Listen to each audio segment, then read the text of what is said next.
Ó, nessa questão aqui, 29, a gente tem o seguinte. Ele diz que num determinado jogo de dardos, um jogador acertou a região clara correspondente ao número 9 da figura.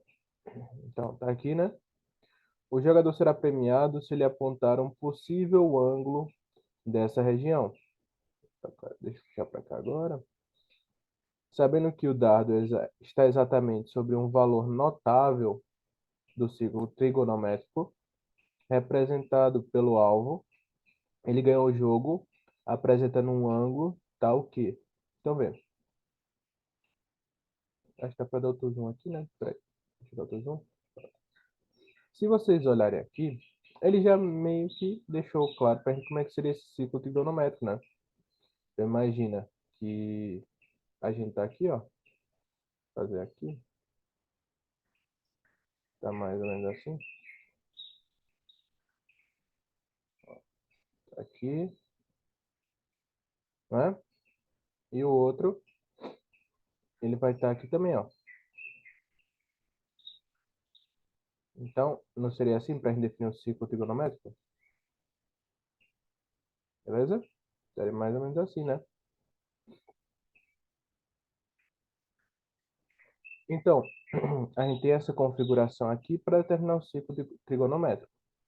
A gente começa analisando ele daqui, não é? Então, ele está aqui como se fosse o zero, não é? Então, até o 20, quanto é que ele vai andar? Ó? Daqui até a metade do 20, ele vai andar 90, né? Não é isso? Vê, ele falou pra gente que... cadê? O jogador é premiado por um possível ângulo, né? Vê, essas regiões, né? Cada região aqui vai ser igual, né? Por mais que ele não tenha falado, mas a chance de acertar aí, né? Seria a mesma para cada um. Não seria isso? Então, se eu tivesse um ângulo de 360 e dividisse por 20, né? Então, eu tenho 360 dividido por 20, seria 18. Então, toda essa parte, ó, daqui para cá, por exemplo, ó, esse ângulozinho aqui vale 18, beleza? Agora, se eu tiver metade dele, feito tá aqui, ó, o 20 não está dividido como se fosse na metade, então ele vale 9, beleza? Então vamos lá, ó. Eu sei que aqui ele já tem 90, até aqui, ó.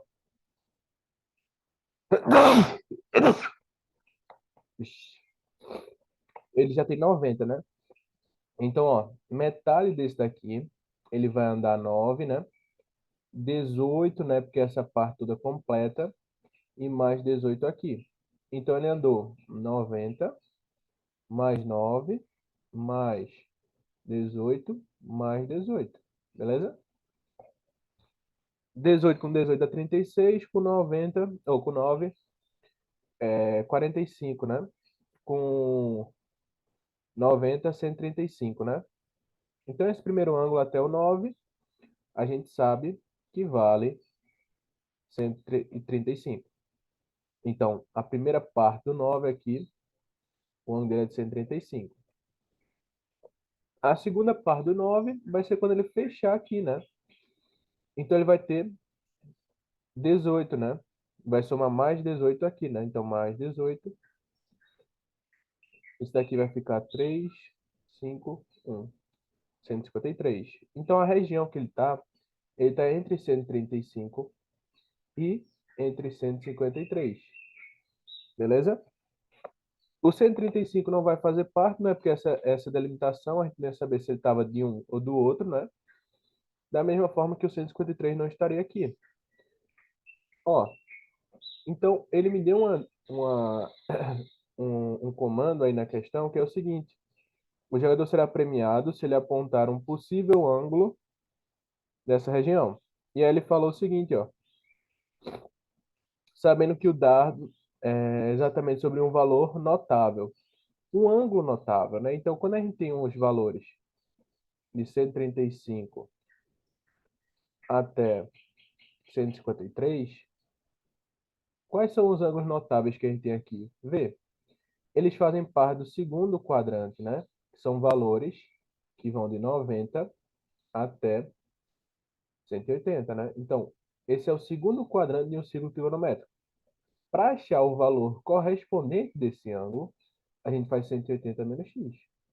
Então, por exemplo, se eu fizesse 135, tirar isso aqui daria 45.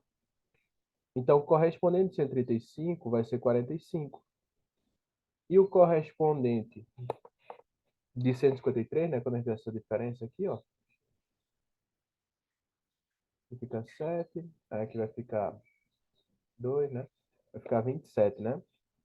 Então, vê, eu tenho que procurar um ângulo notável que seja entre 45 e 27, né?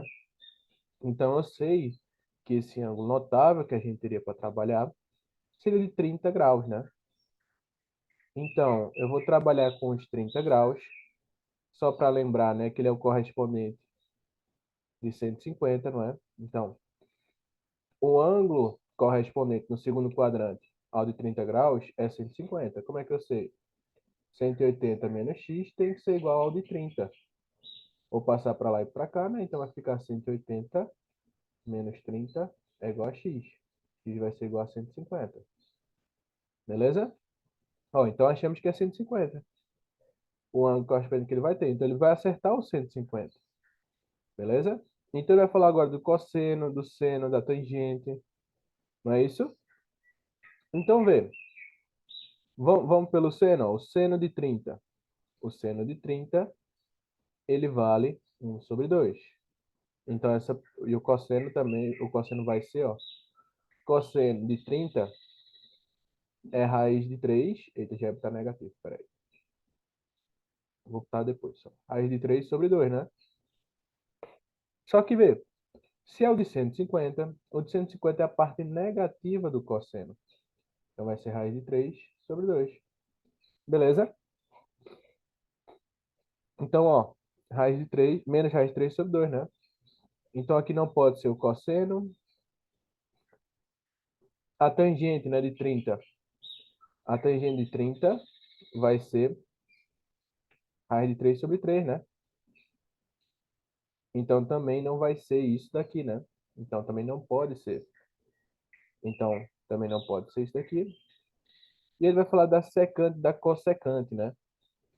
Ó, para a gente lembrar o que é secante e o que é cossecante, né? Ó, é o seguinte. Secante, ela começa com C, de seno, né? Então, o que é que tem a ver? Nada. Então, secante, lembra que não tem nada a ver com cosseno. Ou com seno, desculpa. Ela vai ser o inverso do seno, tá bom? Então, a secante é o inverso do cosseno, beleza? O cosseno de 30, que no caso seria de 150, né? Ia ficar menos raiz de 3 sobre 2. Se ele disse pra gente que é 1, já tá errado também, né? Por quê? Tem que ser negativo. Então, eu já vou tirar daqui, né? Beleza? Porque aqui daria um valor, né, diferente de 1, né? E a cossecante? Ó, a cossecante, lembra do cosseno? Não tem nada a ver também, porque é o inverso do seno. Beleza? Então vai ficar, aqui vai ficar 1 sobre, aí o seno, né, de 1 sobre 2, aí vai subir, né? Vai ficar 2. Então realmente vai ser a letra D. E aí o inverso, quer dizer, o seno a gente já viu que era 1 sobre 2, não é? E aí se a gente quisesse a cotangente é o inverso da tangente, tá? Então ficaria que a cotangente seria o inverso da tangente. Beleza? E aí o nosso gabarito está aí na letra D de dado.